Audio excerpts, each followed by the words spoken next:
Hello and welcome. My name is Alan, and today we are doing more Testament of Hope by Dr. Martin Luther King Jr. Today we'll be reading a fairly long piece, about 9 pages in length, so buckle down and bear with me. It's called The American Dream. Dr. King gave the commencement address at Lincoln University in Pennsylvania on the 6th of June, 1961. This is a transcription of that address. Today you bid farewell to the friendly security of this academic environment, a setting that will remain dear to you as long as the cords of memory shall lengthen. As you go out today to enter the clamorous highways of life, I should like to discuss with you some aspects of the American dream. For in a real sense, America is essentially a dream as yet unfulfilled. It is a dream of a land where men of all races, of all nationalities, and all creeds can live together as brothers.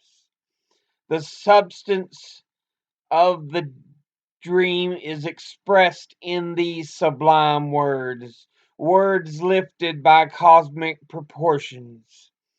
We hold these truths to be self-evident, that all men are created equal, that they are endowed by their Creator with certain inalienable rights, that among these are life, liberty, and the pursuit of happiness. This is the dream.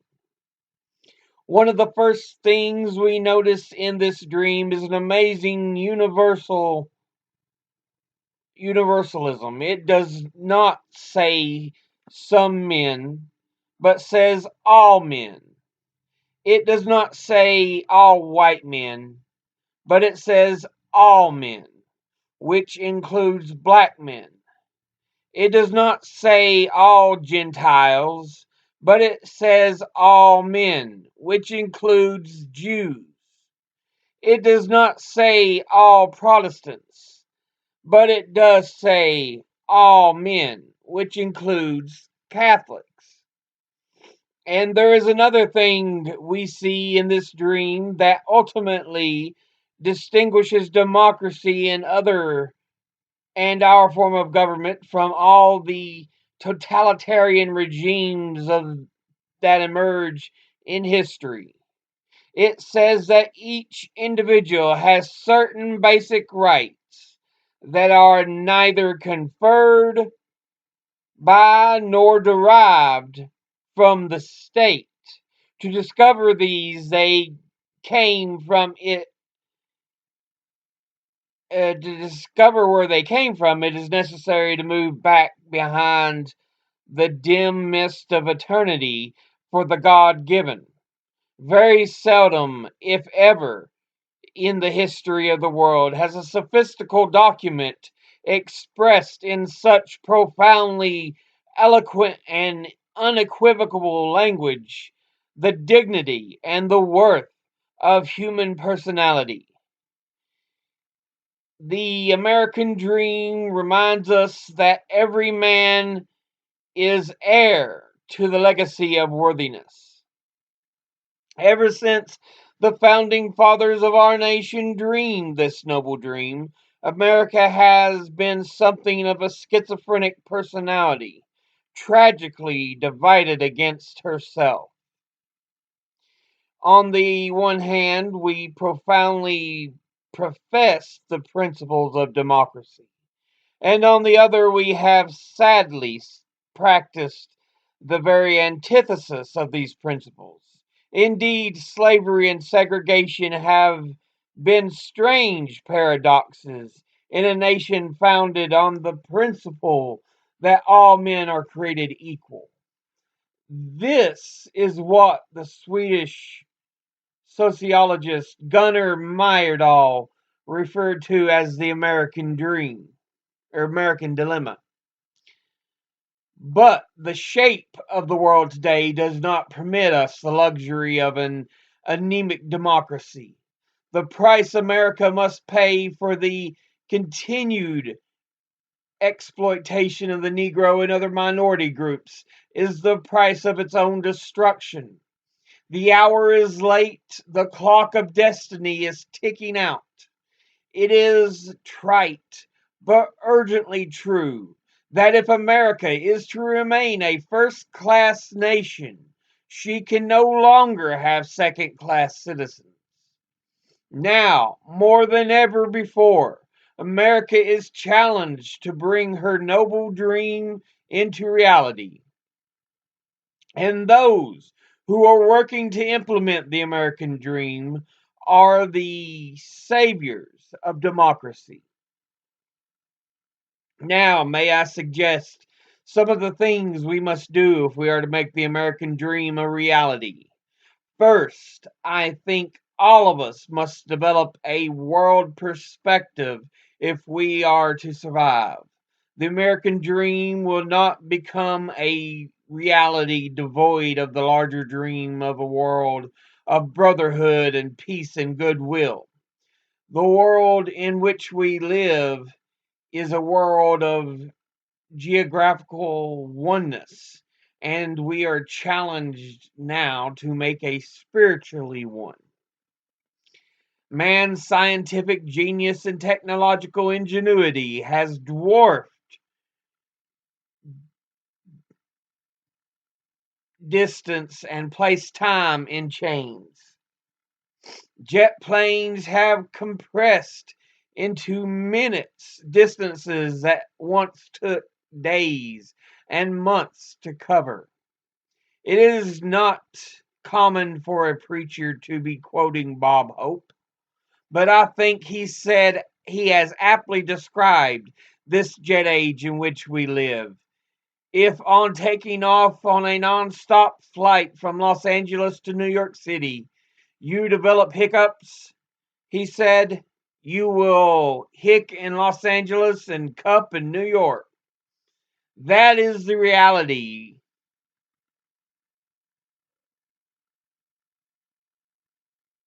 Moving.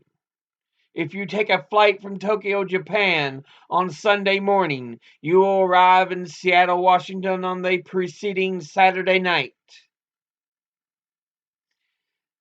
When your friends meet you at the airport and ask you when you left Tokyo, you will have to say, I left tomorrow. This is the kind of world in which we live. Now, this is a bit humorous, but I am trying to laugh a basic fact into all of us. The world in which we live has become a single neighborhood. Through our scientific genius, we have made the world a neighborhood. Now, through our moral and spiritual development, we must make of it a brotherhood. In a real sense, we must all learn to live together as brothers, or we all perish together as fools. We must come to see that no individual can live alone. No nation can live alone. We must all live together. We must all be concerned about each other.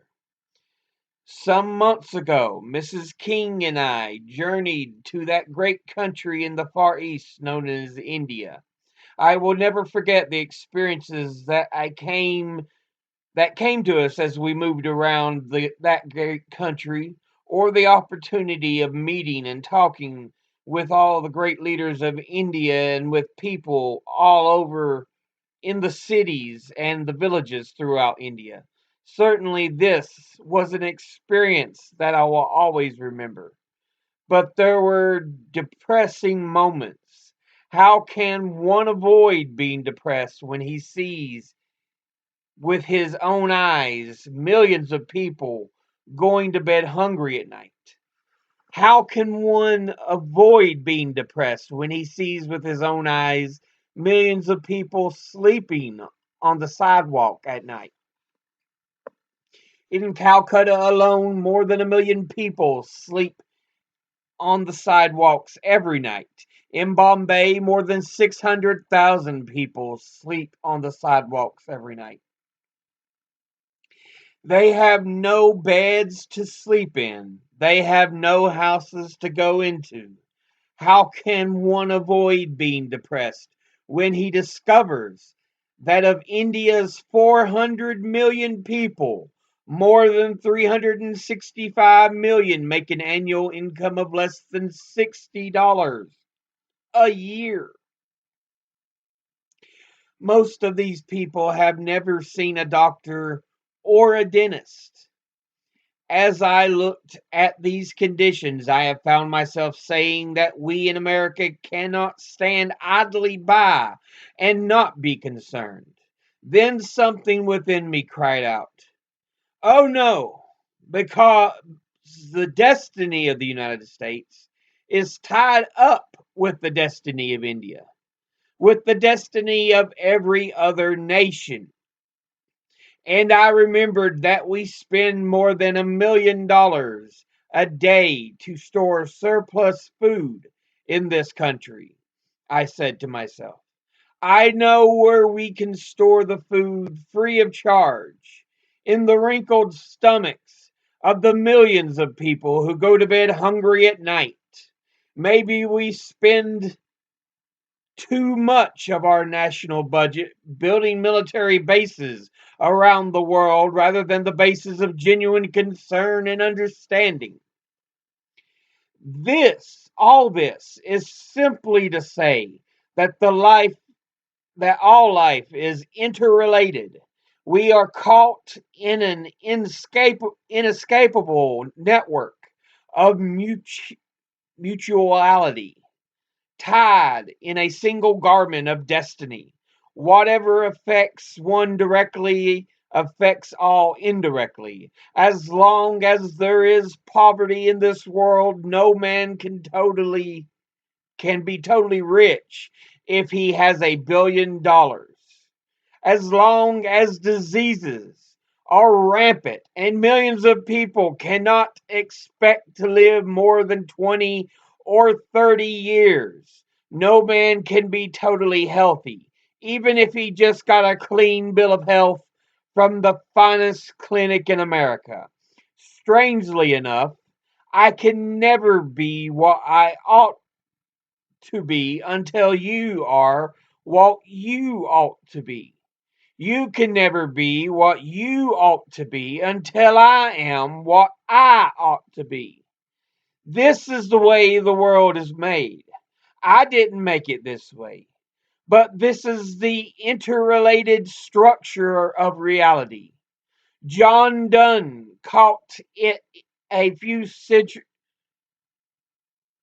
centuries ago and could cry out, "No man is an island entire of itself. Every man is a piece of the continent, a part of the main. Any man's death diminishes me because I am involved in mankind and therefore never sin to know for whom the bell tolls. It tolls for thee." If we are to realize the American dream, we must cultivate this world perspective. There is another thing quite closely related to this. We must keep our moral and spiritual progress abreast with our scientific and technological advances. This poses another dilemma of modern man. We have allowed our civilization to outdistance our culture. Professor McAfee follows the German sociologist Alfred Weber in pointing out the distinction between culture and civilization. Civilization refers to that we use, culture refers to that we are. Civilization is that complex of devices, instrumentalities, mechanisms, and techniques by means of which we live. Culture is that realm of ends expressed in art, literature, religion, and morals, for which, at best, we live. The great problem confronting us today is that we have allowed the means by which we live to outdistance the ends by for which we live. We have allowed our civilization to outrun our culture, and so we are in danger now of ending up with guided missiles in our hands of misguided men. This is what the poet Thoreau meant when he said, "Improve means to an unimproved end." If we are to survive today and realize the dream of our mission and the dream of the world, we must bridge the gulf and somehow keep the means by which we live abreast with the ends for which we live. Another thing we must do is get rid of the notion once and for all that there are superior and inferior races. Now we know that this view still lags around in spite of the fact that many great anthropologists, Margaret Mead and Ruth Benedict and Melville Herskovitz and others have pointed out and made it clear through scientific evidence that there are no superior races and there are no inferior races. There may be intellectually superior individuals within all races. In spite of all this evidence, however, the view still gets around somehow, and there are superior and inferior races. That there are superior and inferior races. The whole concept of white supremacy rests on this fallacy. You know, there was a time when some people used to argue the inferiority of the Negro and the colored races generally on the basis of the Bible and religion. They would say the Negro was inferior by nature because of Noah's curse upon the children of Ham. And then another brother and probably read the logic of Aristotle. You know, Aristotle brought to being the syllogism, which had a major premise and a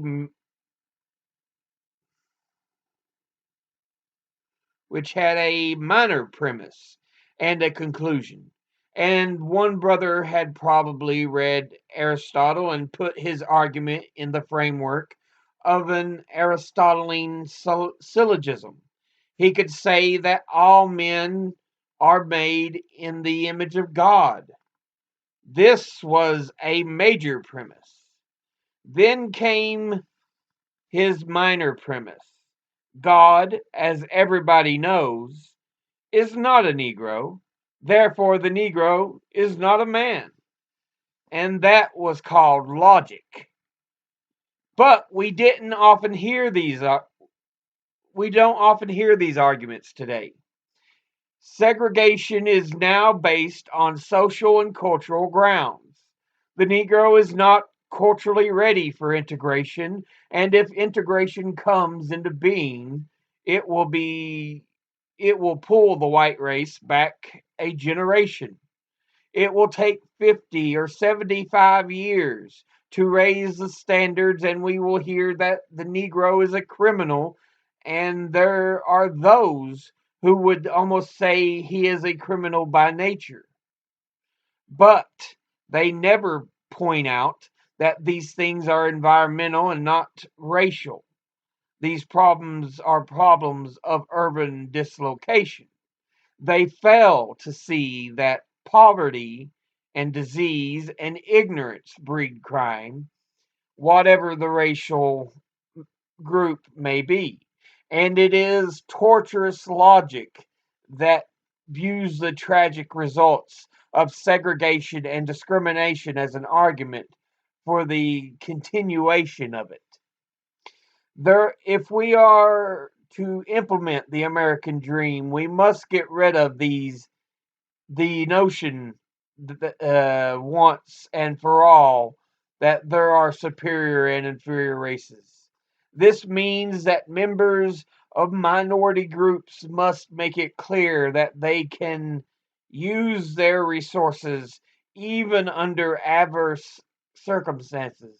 We must make full and constructive use of the freedom we already possess. We must not use our oppression as an excuse for mediocrity and laziness.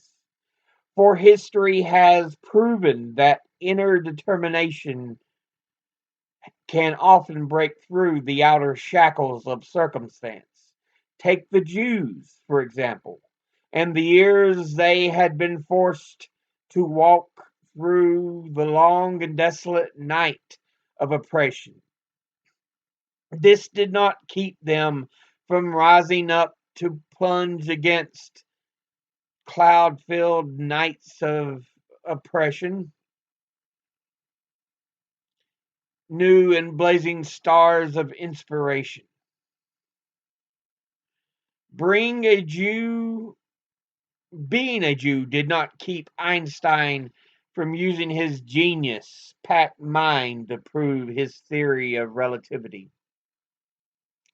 And so, being a Negro does not have to keep any individual from rising up to make a contribution, as so many Negroes have done within our own lifetime. Human nature cannot be cataloged, and we need not wait until the day of full emancipation. So, from an old clay cabin in Virginia's hills, Booker T. Washington rose up to be one of the nation's great leaders. He lit a torch in Alabama, then darkness fled.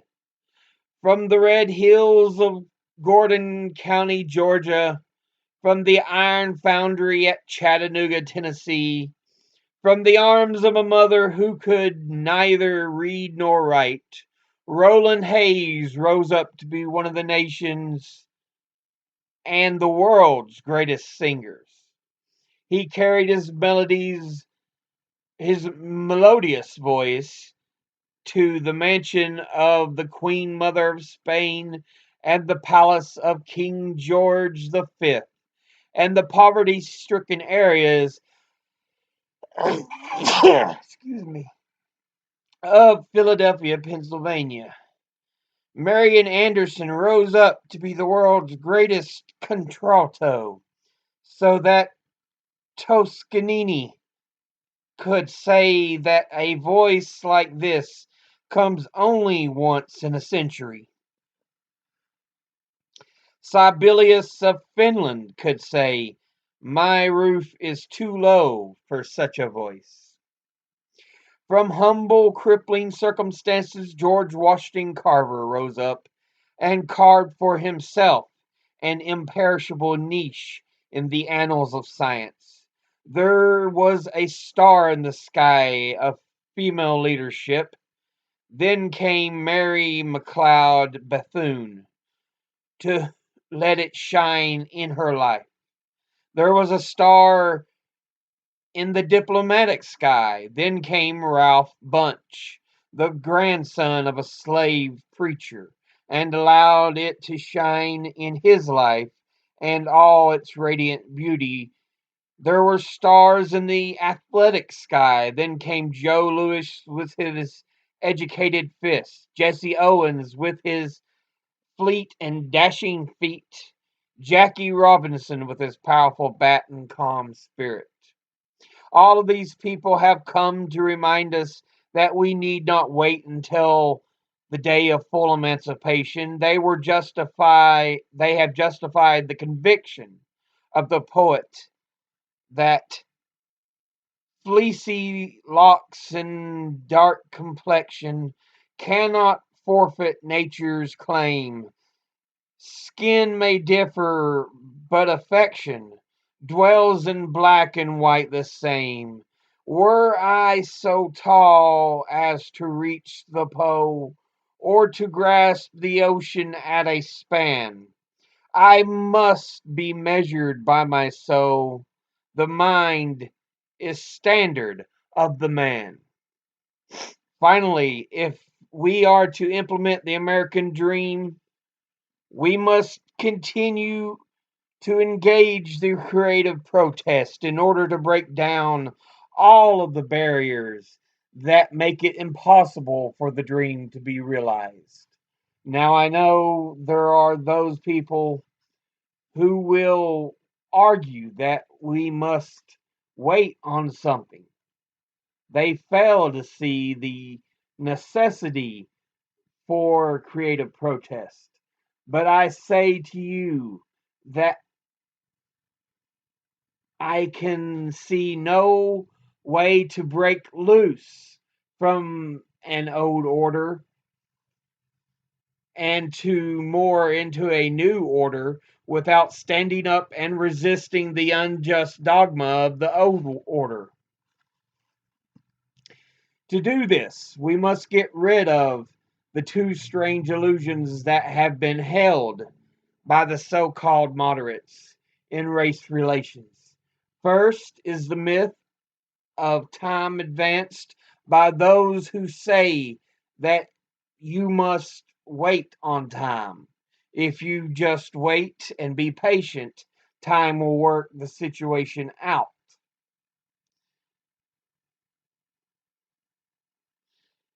They will say this even about freedom rides. They will say this about sit ins, that you're pushing things too fast.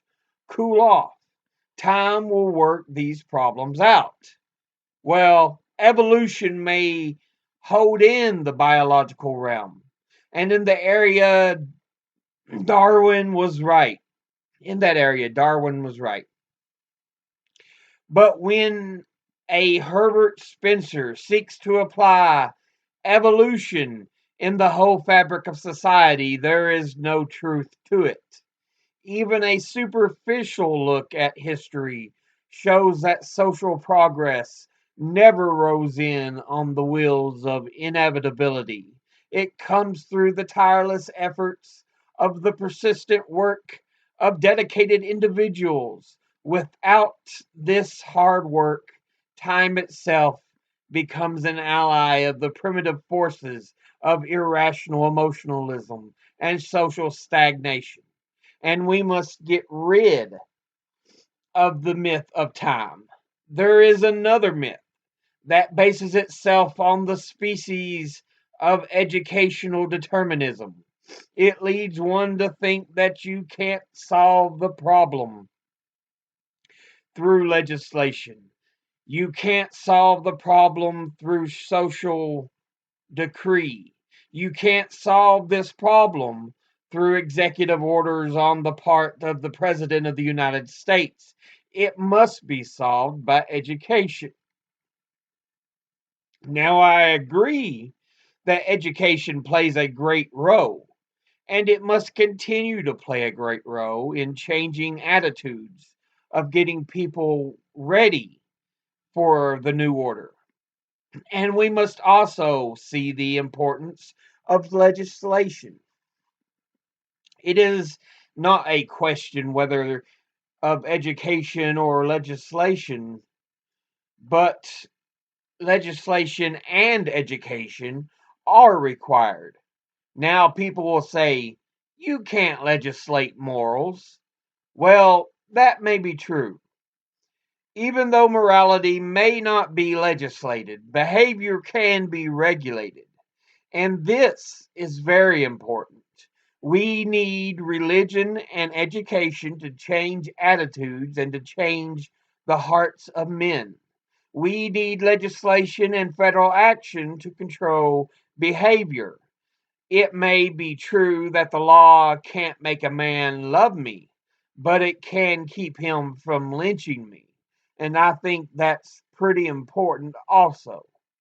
And so we must get rid of these illusions and move with the determination and zeal to break down the unjust systems we find in our society so that it will be possible to realize the American dream. As I have said so often, if we seek to break down discrimination, we must use the proper methods. I am convinced more than ever before that as the powerful creative way opens, men and women who are eager to break the barriers of oppression and of segregation and discrimination need not fall down to the levels of violence. They need not sink into the quicksands of hatred. Standing on the high ground of non injury, love, and so forth, they can turn this nation upside down and right side up. I believe more than ever before in the power of nonviolent resistance. It has a moral aspect tied to it. It makes it possible for the individual to secure moral ends through moral means. This has been one of the great debates of history. People have felt it is impossible to achieve moral ends or through moral means. And so a Machiavelli could come into being and so force a sort of duality within the moral structure of the universe.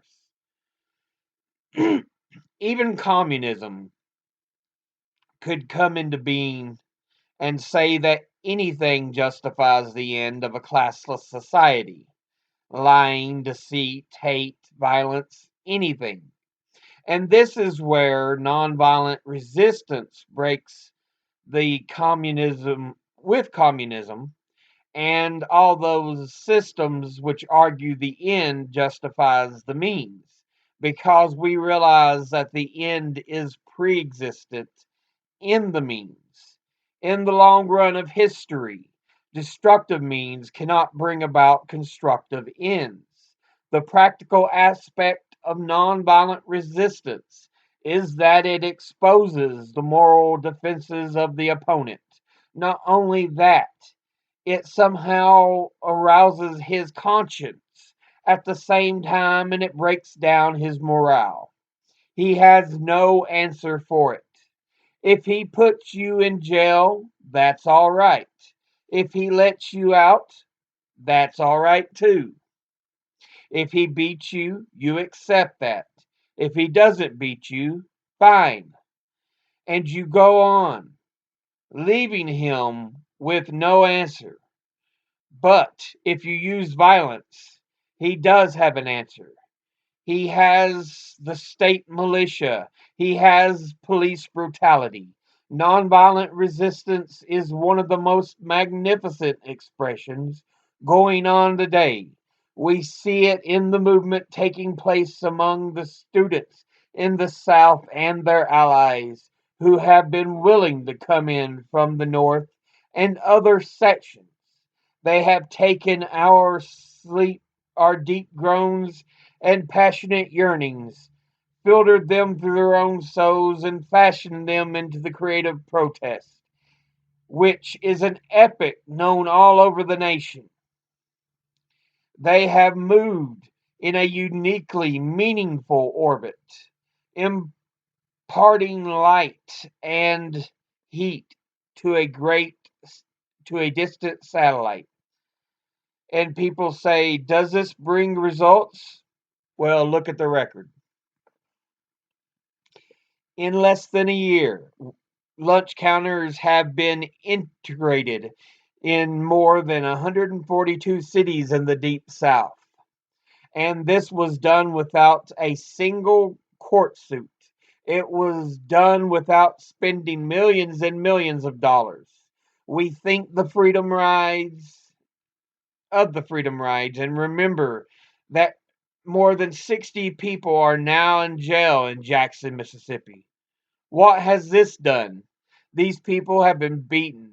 They have suffered to bring to the attention of the nation the indignities and injustices of the Negro people still confront in interstate travel. It has therefore had an educational value. But not only that, signs have come down from bus stations in Montgomery, Alabama. They've never been down before. Not only that, the Attorney General of this nation has called an ICC to issue new regulations making it positively clear that segregation in interstate travel is illegal and unconstitutional. And so this method can bring results. Sometimes it can bring quick results.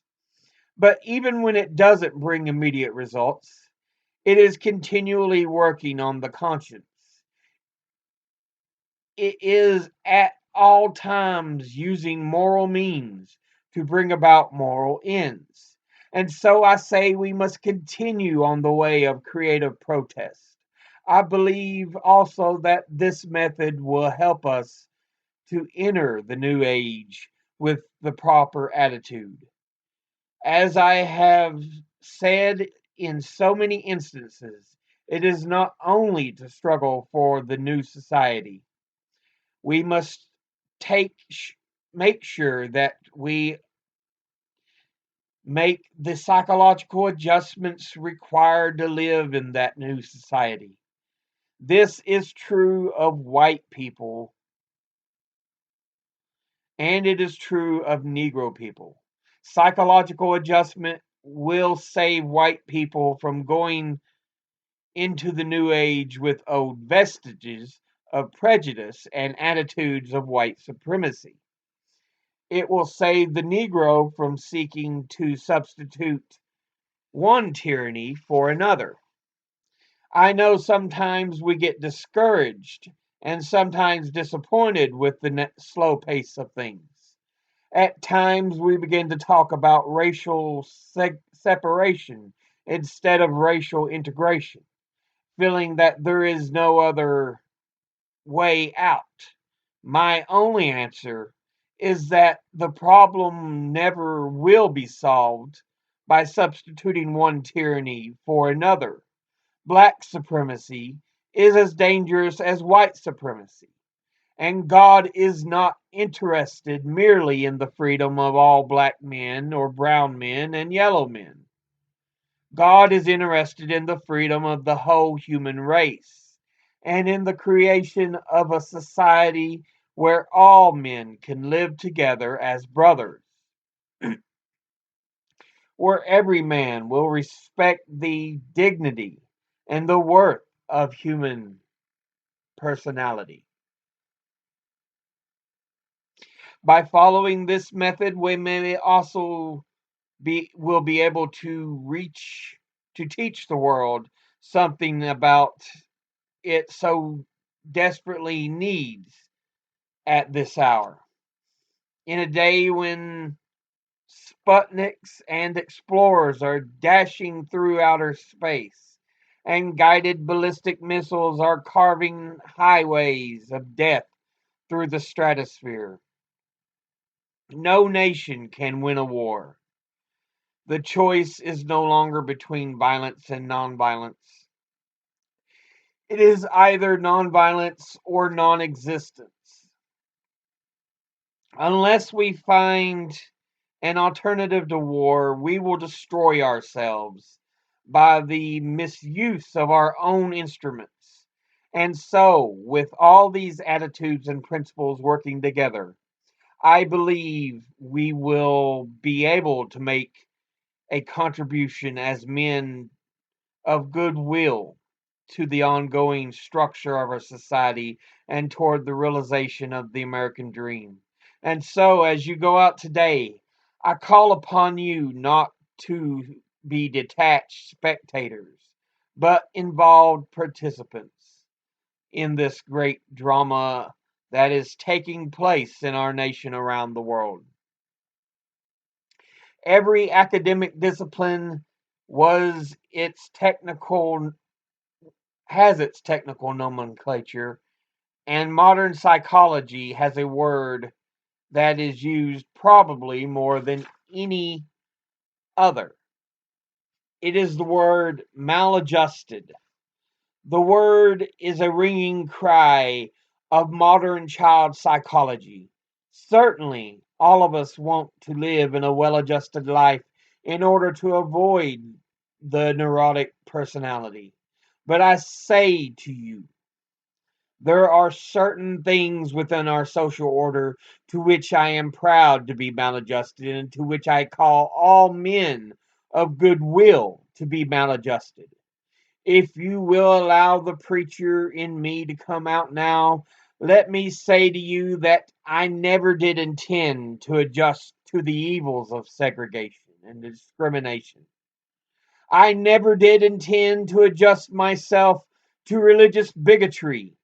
I never did intend to adjust myself to economic conditions that will take necessities from the many to give luxuries to the few.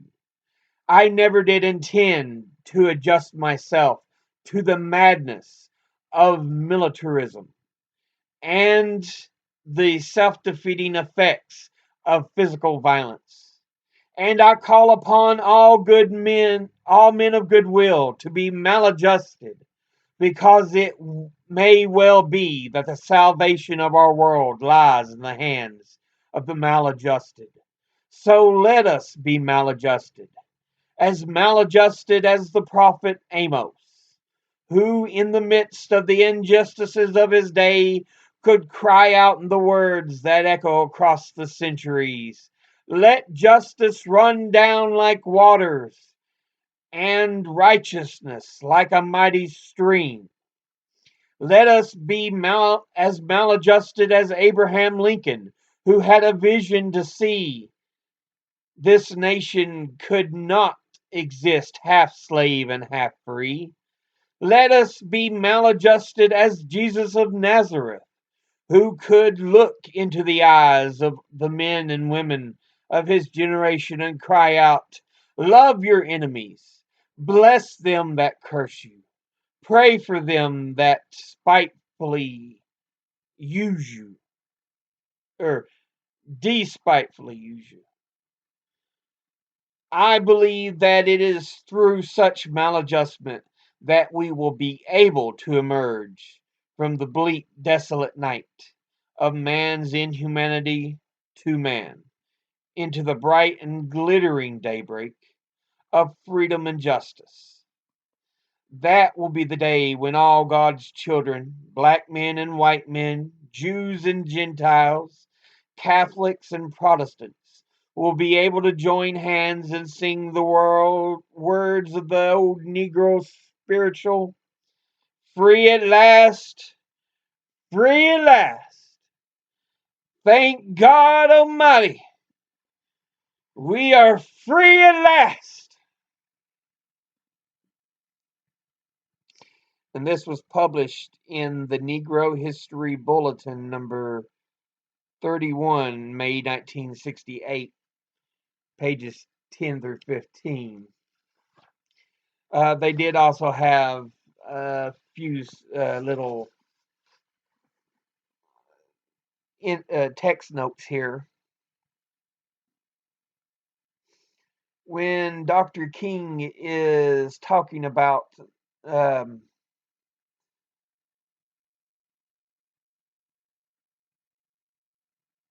there being too quick, even with the freedom rides, it notes, in May 1961, the Congress of Racial Equality and Interracial Direct Action Group, founded in 1942, sent buses of freedom riders into the South to test segregation laws and practices in interstate transportation. In Alabama and Mississippi, the Freedom Riders were attacked by white racist mobs and arrested. But on September the 22nd, 1961, the Interstate Commerce Commission ruled that passengers on interstate carriers would be seated without regard to race, and that such carriers could not use segregated terminals. So in this, he's pointing out they may say you're trying to move too fast, but that it did actually work. And then he also has another notation right here. But when a Herbert Spencer seeks to apply evolution to the whole fabric of society, there is no truth in it. Herbert Spencer, 1820 to 1903, was the formulator of the social Darwinism, an effort to apply Darwinism to society. He stressed, among other points, that Anglo-Saxon civilization was a superior development out of previous civilizations and the result of competition. And of course, Dr. King denounces that. He says, we can clearly see that's not how things actually are.